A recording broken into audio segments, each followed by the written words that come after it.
La revue Rue Saint-Ambroise et l'association Rue du Conservatoire vous proposent 300 € de Anna Quenneville, nouvelle lauréate du concours Place aux Nouvelles 2024, publiée dans le numéro 54 de la revue Rue Saint-Ambroise, à paraître en octobre 2024. Lectrice Pauline Riba. Musique Charlie Nelson. «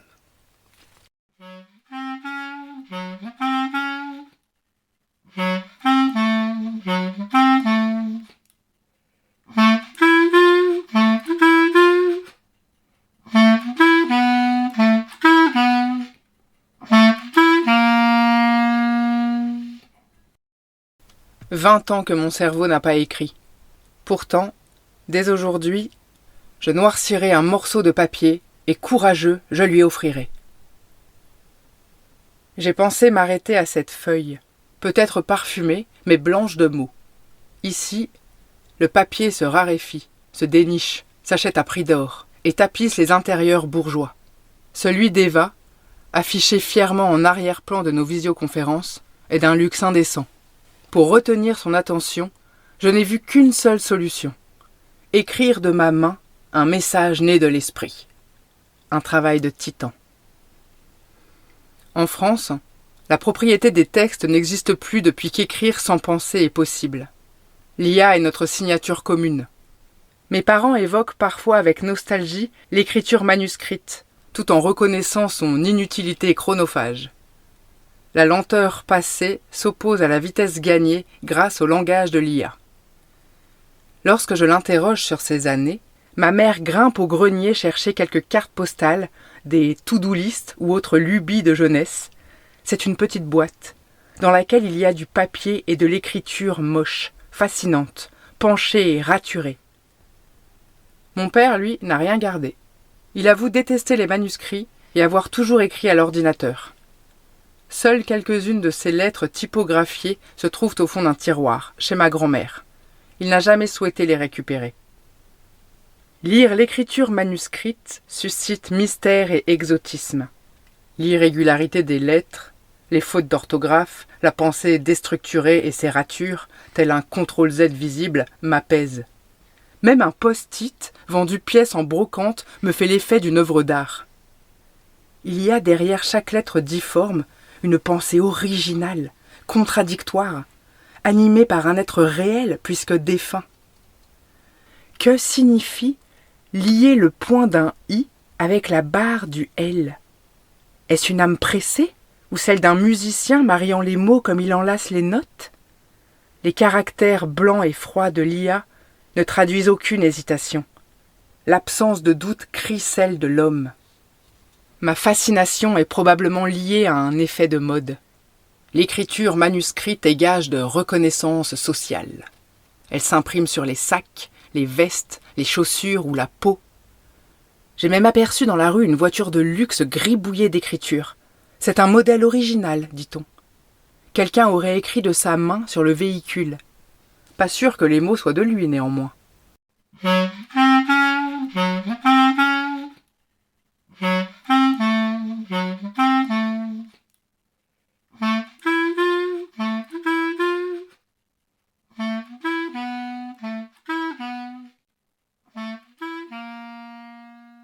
Avec ma lettre, Eva me pensera-t-elle comme les autres, emportée par la folie capricieuse des manuscrits?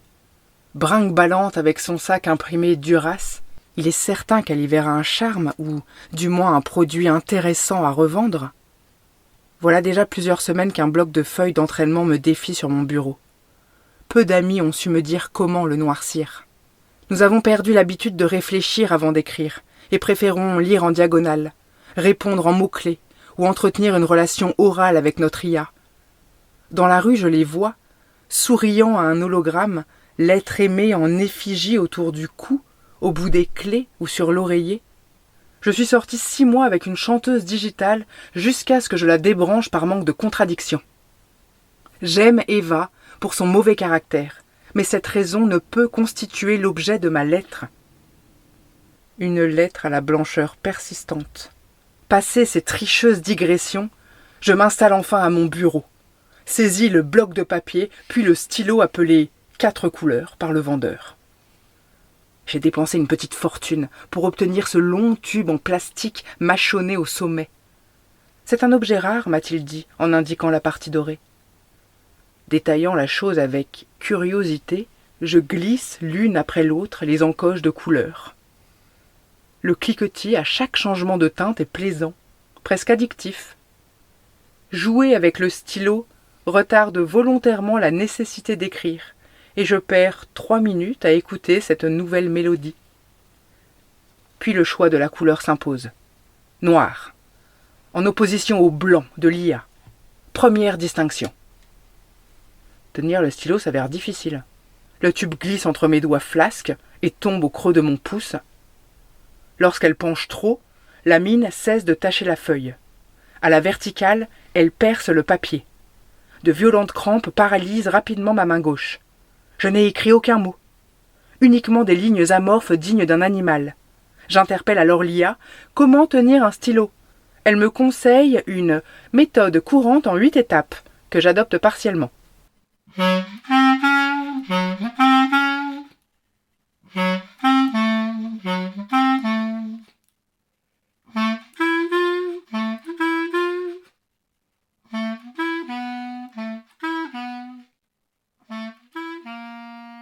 Après plusieurs heures d'intenses efforts, mon gribouillis prend de l'allure, s'amplifie, s'arrondit aux angles.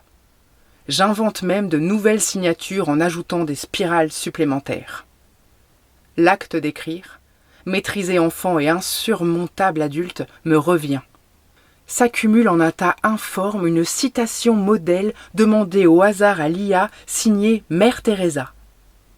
Ce contenu unique, vidé de son sens à force d'être réécrit, ne signifie plus rien, mais véhicule un projet, celui de dire « je t'aime ».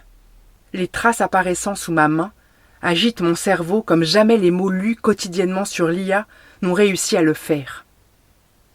Mes mots moches, bien que de plus en plus beaux, jouissent d'un pouvoir différent de ceux des mots droits et blancs.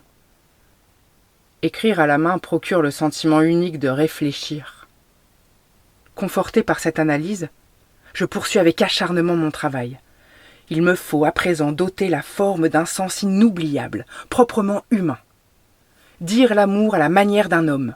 Ainsi seulement, Eva me croira. Débute la recherche du sentiment ardent.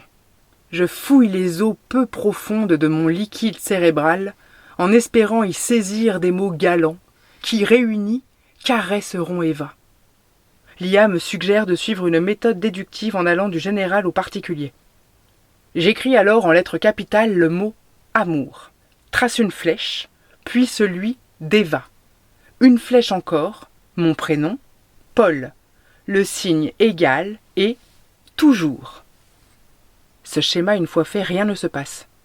J'attends. Saisis le stylo 4 couleurs. Écoute le cliquetis charmant. Trace 2 cercles. Les colore en noir. Descends à la cuisine boire un café. Remonte à mon bureau.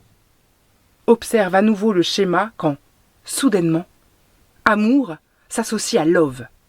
Est-ce une bonne idée de mélanger les langues? Je demande à l'IA qui liste 4 points de vigilance à cette technique littéraire intéressante. L'expression « un love-amour » aurait-elle du style? Relue plusieurs fois, elle me paraît assez chic. Mais que dire après ça?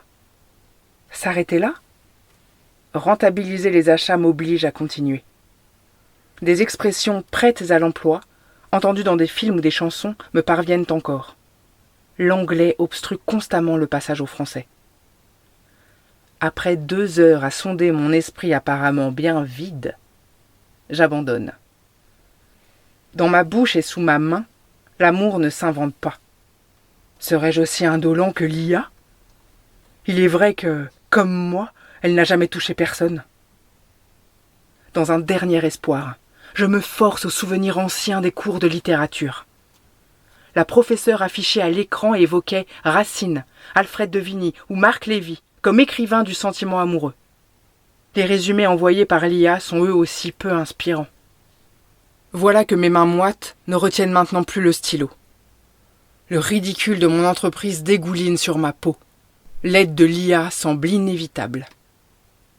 Mais demeure la confiance accordée à ma pensée, Comment être sûr qu'Eva me croira lorsque je lui annoncerai que cette lettre plagiée est signée d'un cœur pur? Comment mentir vrai? Probablement en employant des mots rares et oubliés. Ces bijoux vendus en plus du forfait langagier quotidien. L'IA me suggère son produit vers les premiers instants, à 300 €. Il s'agit du premier prix devant écrire un roman d'amour. Ce kit lexical est selon elle essentiel pour déclarer sa flamme avec originalité. Les mots et expressions qu'il contient ne sont presque plus utilisés dans le langage courant. Pénétration garantie du destinataire. Devant mon écran, et cette somme inabordable, persiste dans ma bouche une honte amère. Je ne puis ni acheter le langage, ni le dérober par la pensée. Me voilà coincé, avec ma parole banale, sans effet sur Eva. Seul dans ma chambre, je cherche la distinction honnête jusqu'à ce que ce long silence m'interpelle. Et si agir sans rien dire était l'unique preuve sincère de mon amour, dès demain, muet, j'embrasserai Eva.